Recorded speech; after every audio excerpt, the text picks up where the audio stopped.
Good afternoon. It is Friday. It's 2:05 p.m. It's May 15th. We have the echo is gone. So thank you for joining us. End the week with the Geeks, episode 3. We are here. Todd, you love ending the week with the Geeks. Who won it? All right. So episode 3. This is 15-minute quick fire.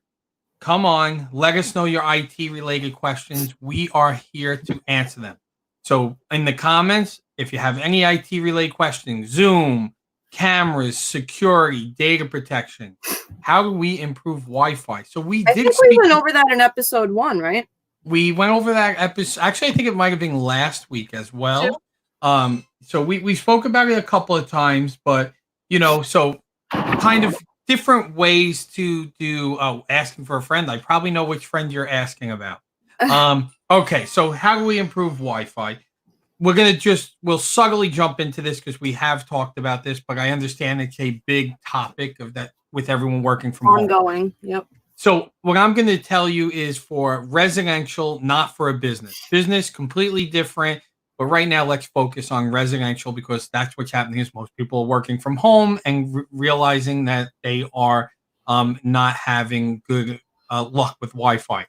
What's available at Home Depot? So that's the question from Todd. So Nest, Google Wi-Fi. They come as either a 2-pack or you could buy additional points. It's the latest technology and mesh technology. It's not like the old school extenders that you had to plug an extender in and all that did was broadcast multiple access points and multiple Wi-Fis that you had to connect to. With the mesh network, it allows you to walk around and it will actually move you from one to the other. So if you're looking for a product readily available from Home Depot, Best Buy, Amazon, it's kind of hard to get on Amazon because it's Amazon versus Nest, but you can find it Google. It's the Nest Google Wi-Fi. They say for a 3,000 square foot house, 2 access points 2 points should be more than enough. When you start to get bigger, you could do 3 points. Definitely, really, it's really good, and it will help your Wi-Fi. So we've spoken about that, and if you want to go back to, I believe it's episode 2, it's there. Now for a business, completely do you need to hardwire it? So Dave, you only hardwire the one access point, which actually becomes your router. It basically either works in conjunction with your existing router or replace your router. And then the additional points around the house would not need to be hardwired. They create a mesh network, so it works wirelessly. So that is why it is good for a residential where you can't pull cables. Business Wi-Fi, completely different. We install enterprise Wi-Fi systems, and you could easily, reach out to us, and we would be happy to give you recommendations, and we do quotes to get business Wi-Fi, but that's what you want to do for residential Wi-Fi. All right, we have a quick question from Todd. When it comes to cloud storage, is one better than another, and do you recommend it? Okay, so with cloud storage is absolutely necessary in today's day and age. You can't rely on USB sticks and external hard drives. I can't tell you how many times we had to deal with the horror stories from users who thought, oh, I was backing up to an external hard drive. Then they drop the external hard drive and they lose everything. So cloud storage is huge, especially for a business, because it allows you to now have your data both locally and as well in the cloud to prepare for disasters. There are absolutely some that are much better than others. And it goes to like anything. It's almost what you pay for what you get. So if it's the cheapest cloud storage, I would not expect a lot from it. And when in time of need and disaster strikes, and you really need the ability to get back up and running quickly, when you're spending the least amount for cloud storage, don't expect it to be there for you and expect to have problems. It really is like anything. So there's many different ways for cloud storage, and this is a whole topic that we could go on for an hour. But let's talk quickly about Dropbox, OneDrive. Those are called file sync and share. They are okay. But when it comes to a business, there's more protection that you want. We offer a solution called Storage Stack, which gives you the same level of file sync, the same communication, the easiness now, but it also gives you the data protection that you don't really get with them. So we recommend that, obviously. And then when it comes to business continuity, all of your backups should be both locally as well as in the cloud. And we use a Datto business continuity appliance for that. Again, want more information? That's what we're here to answer. And we could get you proposals, and we do assessments to see what you have and to do that. All right, let's run through the list. What is the most secure conferencing today for large scale meetings?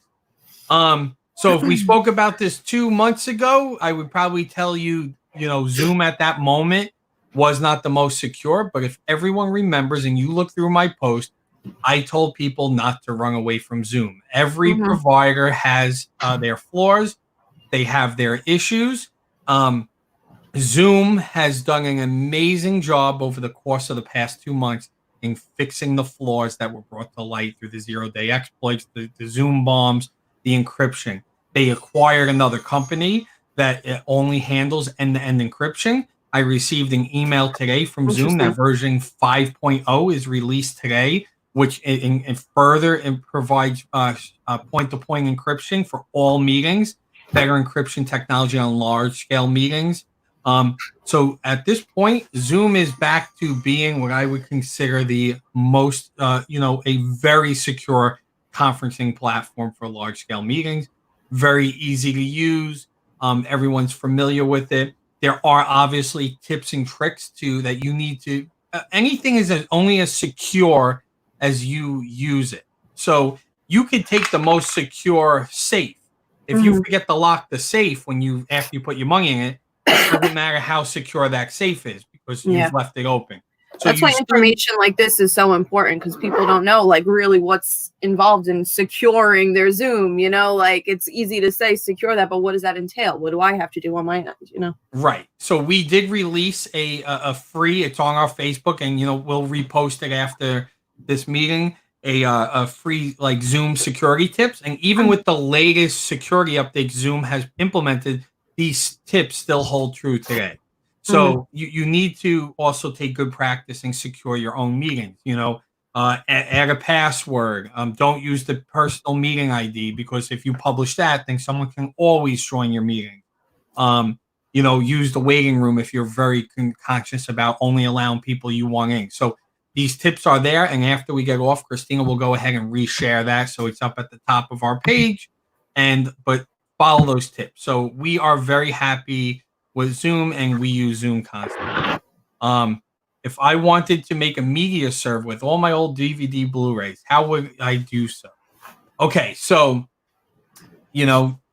typically we focus on business IT, but we are here to answer your questions. So I might not always be able to answer your questions right on live, every question you have, but Dave, I could answer you on that question. I'm just saying.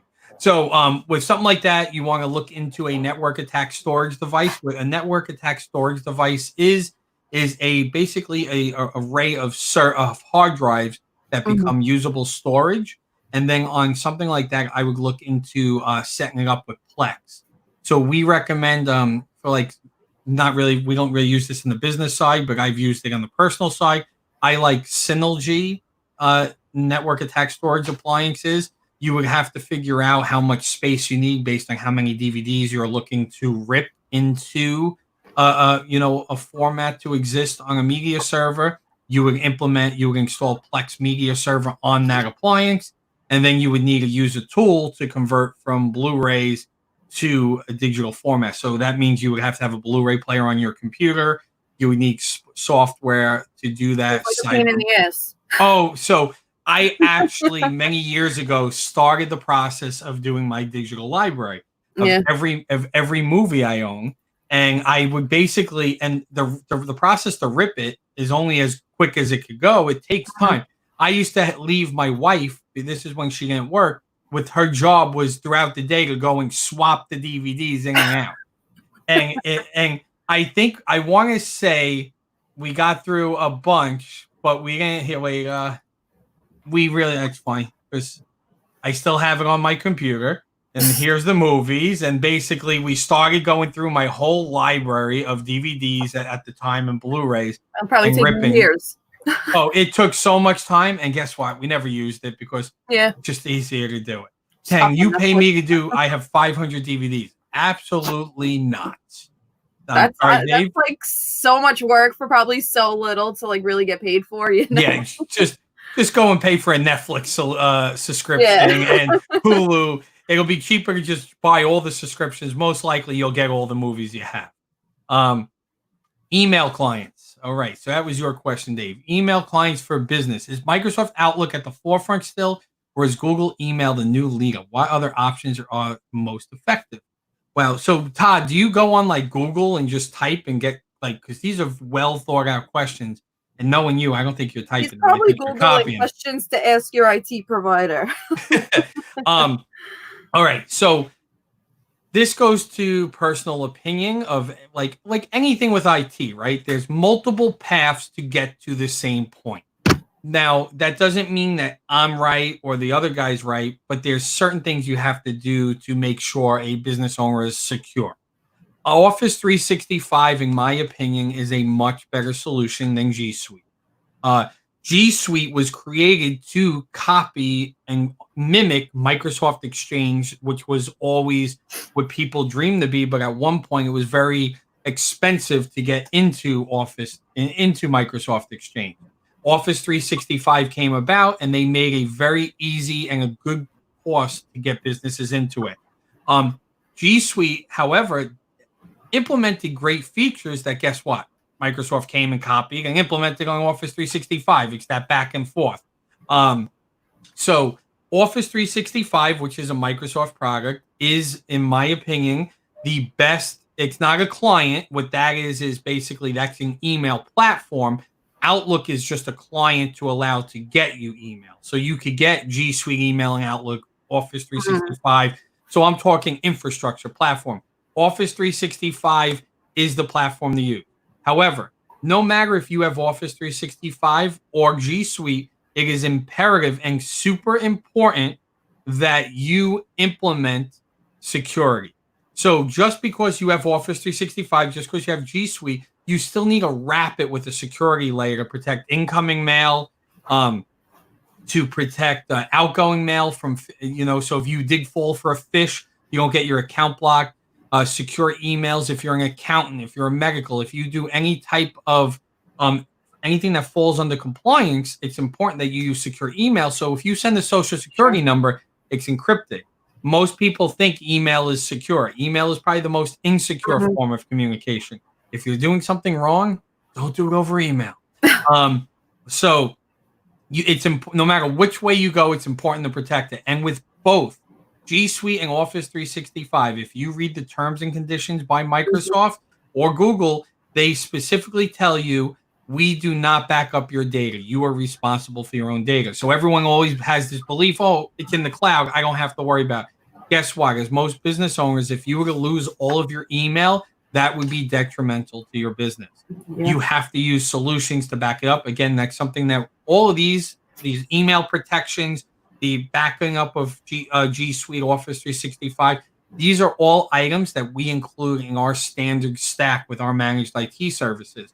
So when we provide managed IT services to businesses, that's it. It's a standard stack of solutions that covers everything from head to toe. As a business owner, you don't have to think about it. We are handling everything to protect your business. And unfortunately, not every provider does that. A lot of providers will come in at a lower cost point, but you will be missing on all these security. Huge gaps of service. And that's it's with IT services, it's very hard to do apples to apples in price. You have to look at the stack, and of course that gets confused if you're not a IT person. You know what you're looking at, so that's why, at least we're able to tell you you're completely covered and protected, and we're the experts. We're showing you exactly what you need, as opposed to you guessing. I need mail protector. I need file storage. I need this, that. Now what? Everything comes in together. Too much. All right, so we were at 15 minutes. Well, do I take one more question or do one more? All right, we're going to do one more. Dave, you're asking about cryptocurrency. We could talk about that on a future. I will tell you that's not something that I'm well versed in terms of. Me either. I know I obviously I know what cryptocurrency is, but that's something that I don't really study. It's very it has huge benefits go in the future, but it's more people. That's like a financial thing now, on investing. That's what people really care about, cryptocurrency. So we can talk about that later. Todd, Avast, McAfee, there are so many antivirus programs to professionals and common people. Tell us they are preventing cyber attacks on us and also cleaning our hard drives of unused files, deleting operating files that do not need to remain. Are they worth the monthly subscription? All right, so we are going to talk in terms of a business. I'm not even going to talk in terms of a personal, right? We do business IT. You own a business. We are talking business. First off, right there, you mentioned antivirus programs. If you are still purchasing an antivirus program, you are not doing yourself a justice. There is a lot more than viruses that infect the system. Anything today should be known as advanced endpoint protection. The McAfee and the Avast are very old school methods of protecting computers, insecure, and if you put them against true endpoint protection softwares, they will get destroyed every time, and most viruses will still come through. And I won't even call it viruses, most attacks. Ransomware, although it is a virus, is attacked through differently than just files, and there's a lot more than just file-based antivirus, attacks. There's scriptless attacks. There's a lot more now. Endpoint protection is what you need to be doing. As a provider, we offer to all our businesses, again, including in our stack of services with managed IT, is SentinelOne and Huntress. SentinelOne is an advanced endpoint protection that typically a business could only buy if they are purchasing for 5,000 computers. We have access to it, and we're able to give this amazing piece of software that's typically used by your top, your Fortune 500 companies to the one-person accountant. So we use SentinelOne. They guarantee that it is so secure that if you were to fall for a ransomware and they were unable to block it, they even guarantee they'll pay up to $10,000 of that ransom. So they put their money where their mouth. Their money where their mouth is. Yes. Mouth it. Huntress is another solution that we use that was developed by IT engineers who worked for the government, for the NSA, where they were actually hackers for the NSA. This software actually allows us to monitor your computers, and we go through a security center where they're monitoring what's happening on your computer, and being hackers, they know what they're looking for, and they're stopping hackers from taking over. Again, it's a lot more today than just a virus. It's a lot more breaches is what you have to be be responsible to protect yourself from. So are the monthly subscriptions necessary? The monthly subscription for Avast and McAfee is not necessary. The monthly subscription for an IT provider that completes the stack and covers it and gives you all these licenses, yes.